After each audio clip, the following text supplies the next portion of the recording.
Assalamualaikum warahmatullahi wabarakatuh dan selamat pagi kepada murid-murid cikgu yang cikgu kasihi sekalian. Okey, hari ini kita akan belajar subjek pendidikan kesihatan yang bertajuk Pendidikan Kesihatan Reproduktif dan Sosial ataupun nama pendeknya adalah PIES. Okey, tajuk ini adalah merupakan unit yang pertama dalam pendidikan kesihatan.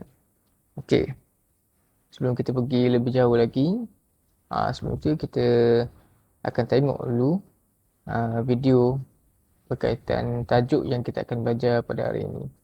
Mari kita saksikan terlebih dahulu.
Okey, berdasarkan video yang ditunjukkan tadi, uh, video tadi menunjukkan bahawa kita akan belajar tajuk berkaitan dengan dadah ataupun lebih spesifik lagi, tajuknya adalah penyalahgunaan bahan, iaitu tajuk inilah tajuk yang kedua dalam PS tadi. Okey, itu standard pengajaran dalam tajuk ini adalah yang pertama, uh, dapat memahami kepentingan mematuhi peraturan dan undang-undang penyalahgunaan bahan. Yang kedua, membincangkan implikasi menyalahi peraturan dan undang-undang penyalahgunaan bahan kepada diri serta keluarga. Dan seterusnya adalah menjana idea kepentingan pematuhan peraturan dan undang-undang. Okey, untuk pengenalan, kita akan uh, faham dulu apa maksud penyalahgunaan bahan ini. Okey, penyalahgunaan bahan ini adalah terdiri daripada aktiviti yang bahaya ataupun yang boleh mempengaruhi sistem dalaman badan kita, iaitu seperti aktiviti menghisap rokok, termasuk vape sekali. Memandangkan trend zaman sekarang, rokok tidak banyak sangat, tapi yang mana berhenti rokok, mereka akan hisap vape. Vape pun sama bahaya seperti rokok. Okey, yang kedua adalah aktiviti seperti menghidup gam dan juga mengambil dadah. Contoh dadahnya adalah seperti syabu, ganja dan juga pil khayal. Okey, antara sebab utama golongan remaja ni terlibat dengan penyalahgunaan bahan ni adalah pengaruh daripada rakan. Faktor lain pula adalah sifat ingin tahu dan ingin mencuba sesuatu yang baharu dalam diri remaja sekarang ni, boleh menyebabkan mereka ni terpengaruh ataupun ingin cuba aktiviti seperti hisap rokok, hidup gam dan juga ambil dadah ni. Okey, tanggapan bahawa bahan-bahan terlarang ini boleh menghilangkan tekanan dan dianggap sebagai bahan perangsang adalah tidak benar. Di sini bermaksud ramai remaja yang memberi tanggapan ataupun berfikiran bahawa bahan-bahan seperti ini boleh menghilangkan tekanan yang dirasai oleh mereka, dan perkara itu adalah sama sekali tidak benar, kerana penyalahgunaan bahan ini bukan sahaja akan meningkatkan implikasi kesihatan yang serius, malah ia boleh membawa maut kepada diri mereka. Okey. Kita pergi kepada definisi bahan kepada penyalahgunaan bahan tadi. Okay, yang pertama adalah bahan seperti dadah. Dadah ni wujud dalam pelbagai bentuk, iaitu bentuk pil dan juga bahan mentah. Jenis-jenis dadah ini seperti candu, heroin dan juga pil khayal. Penyalahgunaan dadah ni boleh mengubah cara berfikir seseorang itu, perasaan dan juga perlakuan bagi sesiapa yang mengambil dadah ini. Okay, maksudnya sesiapa yang mengambil dadah ataupun pelbagai jenis dadah yang seperti yang dikatakan tadi, ia boleh menyebabkan individu tersebut berubah fikiran, berubah perasaan dan juga tingkah laku mereka, dan biasanya ia akan berubah ke arah yang negatif lah. Okay, kita boleh tengok gambar contoh dadah kat tepi ni, sama ada dalam bentuk pil, syabu ataupun yang jenis dia cucuk di tangan. Okey, bahan yang kedua adalah bahan seperti rokok. Rokok ni ia mengandungi pelbagai bahan toksik seperti nikotin, karbon monoksida dan juga tar. Kesannya, perokok akan mendapat penyakit jantung, barah paru-paru dan penyakit saluran pernafasan yang teruk. Kita boleh tengok gambar contoh rokok lebih ni. Zaman sekarang ni kita akan dapat lihat ramai orang yang hisap rokok di mana-mana sahaja tempat, di tepi jalan, di kedai kopi, mana-mana sajalah. Jadi ini adalah salah satu pengaruh negatif yang masih lagi melanda di dalam negara kita. Dan contoh yang ketiga adalah bahan seperti alkohol. Alkohol ni dikenali sebagai minuman keras. Contohnya adalah seperti bir, wine dan juga samsu. Alkohol ni ia boleh memabukkan dan menyebabkan peminum itu tidak berfikiran waras dan tidak dapat mengawal perlakuan mereka. Maksudnya apabila seseorang individu ini minum minuman keras tersebut, ia boleh menyebabkan individu tersebut rasa mabuk, khayal dan serta-merta dapat menyebabkan individu tersebut tidak dapat berfikiran dengan betul ataupun tidak dapat berfikiran dengan waras, dan ia boleh menyebabkan mereka tidak dapat mengawal perlakuan mereka.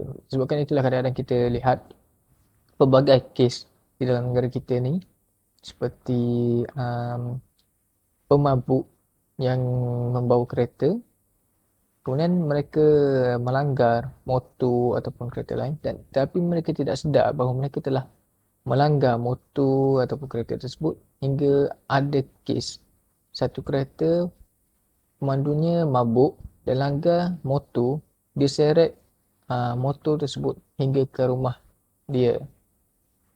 Itu pun dia masih lagi tidak sedar. Itu adalah kesan yang sangat berat lah apabila kita mengambil alkohol ataupun mana-mana bahan lain. Okay. Kita pergi kepada implikasi penyalahgunaan bahan terhadap diri dan juga keluarga. Okay, yang pertama adalah penyalahgunaan bahan ni adalah sangat bertentangan dengan ajaran agama. Yang kedua, ia boleh menyebabkan keruntuhan akhlak. Yang ketiga, ia boleh mengaibkan nama baik keluarga kita. Yang keempat, ia boleh menyebabkan seseorang itu hilang tenaga kerja dari golongan ini. Yang seterusnya, ia boleh menyebabkan seseorang itu gagal dalam pelajaran. Selain itu, ia boleh menyebabkan individu itu terdedah kepada penyakit dan gejala sosial yang lain, ataupun kita boleh katakan ia boleh menyebabkan kepada gejala sosial yang negatif. Dan yang terakhir sekali adalah seorang yang mengambil bahan yang terlarang ini akan menyebabkan dia tersisih daripada keluarga dan juga masyarakat. Okey, seterusnya kita pergi kepada implikasi penyalahgunaan terhadap masyarakat dan negara. Okay, yang pertama adalah individu ini tidak akan ada generasi pelapis pemimpin negara. Maksudnya kesan sekiranya ramai yang mengambil ataupun uh, melakukan penyalahgunaan bahan ini akan menyebabkan negara kita kurang pelapis sebagai pemimpin di negara kita ini. Okay, yang kedua, negara kita mungkin akan dijajah sekali lagi, memandangkan jika ramai individu yang mengambil barang-barang penyalahgunaan bahan seperti rokok, alkohol dan tadi, ia boleh menyebabkan keruntuhan akhlak ataupun keruntuhan dari segi tenaga dan juga pelbagai kita boleh katakan seperti function ataupun fungsi seseorang individu di dalam negara kita ni akan boleh menyebabkan kita mudah dijajah ataupun mudah dijatuhkan oleh pihak-pihak musuh terutamanya. Okey, yang ketiga adalah keruntuhan akhlak dalam kalangan masyarakat. Yang keempat, masyarakat tidak aman dan tidak stabil, dan seterusnya dasar-dasar kerajaan sebuah negara akan terbengkalai. Ini maksudnya seperti bila ramai individu yang mengambil dadah ataupun penyalahgunaan bahan yang lain, ia boleh menyebabkan ramai individu yang tidak ada kerja. uh, jadi ia akan menyebabkan dasar-dasar kerajaan kita ni mudah ataupun merosot. Okey, seperti itu. Okey, seterusnya kita pergi kepada kepentingan mematuhi peraturan dan undang-undang. Yang pertama adalah kepentingan ni kita dapat menjaga hak asasi individu.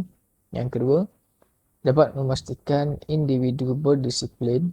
Yang ketiga, dapat menjamin kedaulatan sesebuah negara. Seterusnya adalah membentuk hidup bertoleransi dalam masyarakat berbilang kaum. Seterusnya adalah menjamin ketaatan rakyat. Yang keenam adalah memastikan rakyat hidup bersatu padu. Seterusnya dapat menjamin keselamatan dan keamanan negara. Selain itu, ia dapat membentuk sistem pentadbiran telus dan juga teratur, dan yang terakhir sekali adalah ia dapat memupuk sikap saling hormat menghormati di kalangan masyarakat. Okey, dengan ini berakhirlah sudah pengajaran cikgu pada hari ini berkenaan tajuk ataupun topik yang kita bincangkan tadi, iaitu tajuk penyalahgunaan bahan di dalam unit utama dalam pendidikan kesihatan. Jadi semoga murid-murid dapat mengambil iktibar ataupun mengambil sebagai pengajaran dalam hidup supaya tidak melakukan penyalahgunaan bahan ataupun mengambil bahan-bahan terlarang tadi seperti bahan-bahan rokok, dadah dan juga alkohol. Okay, jadi sebelum kita tamatkan kelas kita pada hari ini, kita lihat dahulu video yang akan ditunjukkan ini berkaitan tajuk yang kita belajar pada hari ini. Okay, jom kita saksikan video ini.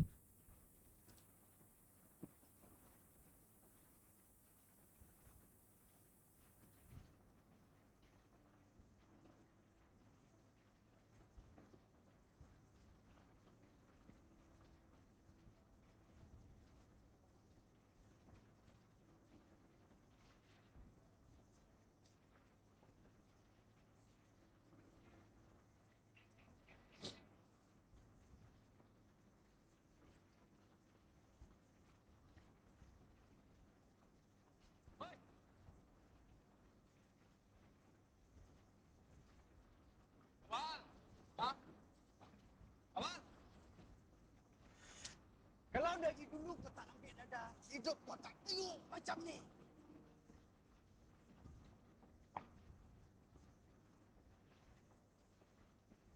Dah. Bangun pagi.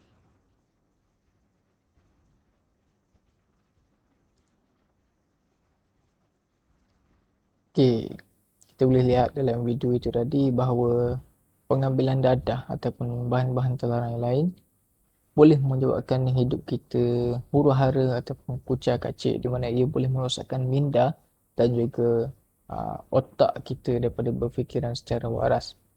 Jadi semoga semua dapat faham apa yang kita belajar pada hari ini. Cikgu sudahi ataupun tamatkan kelas kita pada hari ini.